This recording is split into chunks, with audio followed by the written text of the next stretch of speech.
SIR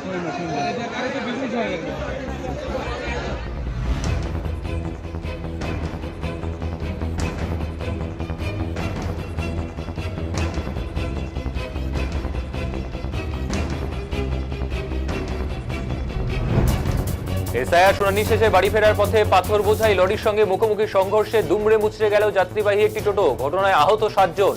তাদের বাড়ি রামপুরে বলে জানা গিয়েছে। বুধবার দুপুরে তুফানগঞ্জ 2 ব্লকের মহিষকুচি 1 নং গ্রাম পঞ্চায়েতের অন্তর্গত মহিষকুচি চৌপতি এলাকার ঘটনা। জানা যায় শালডাঙ্গা থেকে একটি পাথর বোঝাই লরি দ্রুত গতিতে বক্সিহাটের দিকে যাচ্ছিল। অপরদিকে বক্সিহাট থেকে একটি যাত্রী বোঝাই টোটো শালডাঙ্গার দিকে যাচ্ছিল।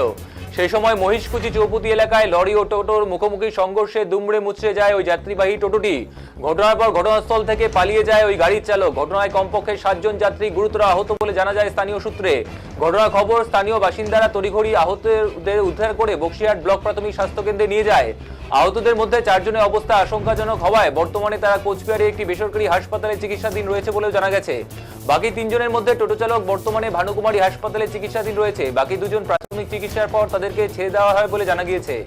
প্রত্যক্ষদর্শীরা জানান পাথর বোঝাই লরিটি দ্রুত গতিতে বক্সিহাটের দিকে যাচ্ছিল। মহিষকুচি চৌপতি এলাকায় নিয়ন্ত্রণ হারিয়ে লরিটি যাত্রীবাহী টোটোকে সজোরে ধাক্কা মারলে ঘটনাস্থলে টোটোটি দুমড়ে মুচড়ে যায়। ঘটনাকে কেন্দ্র করে ব্যাপক উত্তেজনা ছড়িয়ে পড়ে সংশ্লিষ্ট এলাকায়। ঘটনার খবর পেয়ে ঘটনাস্থলে পৌঁছায় বক্সিহাট থানার বিশাল পুলিশ বাহিনী। পুলিশ ঘটনাস্থলে পৌঁছে পরিস্থিতি নিয়ন্ত্রণে আনে। স্থানীয়দের অভিযোগ, দীর্ঘদিন ধরে এলাকায় দ্রুতগতিতে পাথর বোঝাই গাড়ি চলাচলে আতঙ্ক রয়েছে। একাধিকবার স্থানীয় প্রশাসন ও পুলিশ প্রশাসনকে বিষয়টি জানালেও কোনো ব্যবস্থা নেওয়া হয়নি বলে দাবি এলাকাবাসীর। দুর্ঘটনার পর স্থানীয় বাসিন্দারা এলাকায় স্পিড ব্রেকার বসানো ও ভারী যানবাহনের গতিবিধি নিয়ন্ত্রণ করার দাবি জানান। তবে ইতিমধ্যেই লরিটিকে বাজেয়াপ্ত করেছে। দুর্ঘটনার কারণ খতিয়ে দেখছে পুলিশ।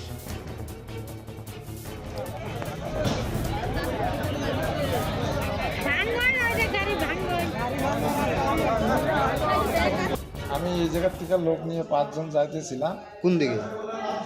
জালদোয়া ঘাটপাড়ের দিকে যাইতেছিলাম, শালডাঙ্গার দিকে। আচ্ছা, ওই জায়গায় গাড়ি 2টা দেখে আমি ওই জায়গায় দাঁড়াইছি।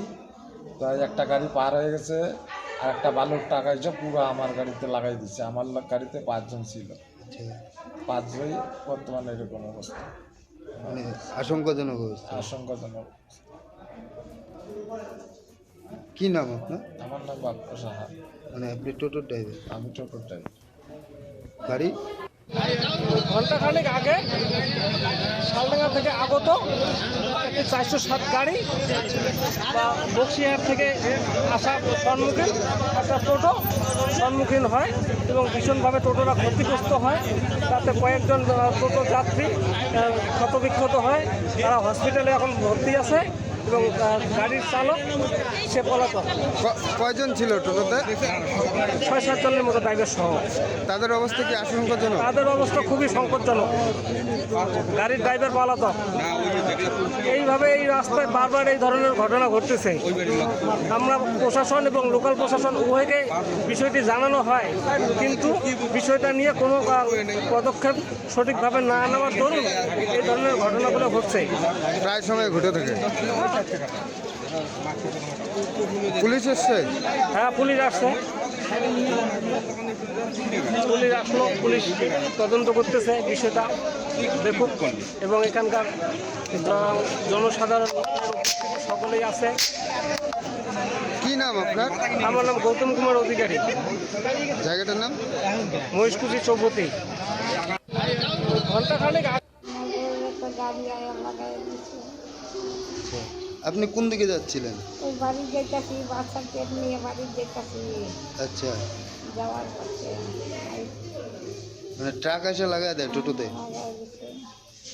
মানে কয়জন ছিলেন টোটোতে? আমার মনে নাই গো, আমি সামনে গেছিলাম।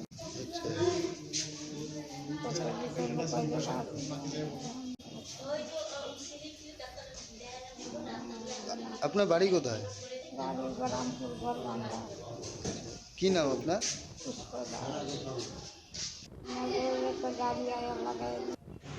আজকে এখানে একটা মহিষকুচি বাজারের এখানে একটা মর্মান্তিক ট্রাক দুর্ঘটনা ঘটেছে। সেখানে প্রায় 6 জনের মতো ছিল, তারা প্রত্যেকেই গুরুতর আহত।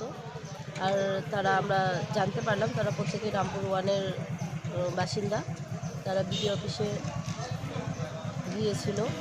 এসআইআরের যে কাজ চলছে সেই এসআইআরের হিয়ারিংয়ের জন্য সকালবেলা ওরা বিডিও অফিসে গিয়েছিল।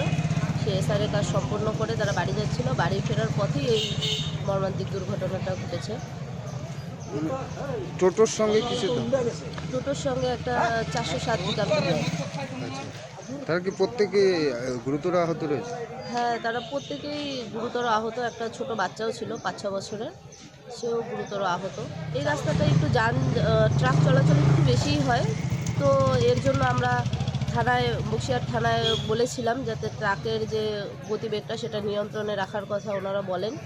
আর প্রশাসনকে বলার পরে এখানে রাস্তার অনেক জায়গায় ব্যারিকেডের ব্যবস্থা ওনারা করে দিয়েছেন।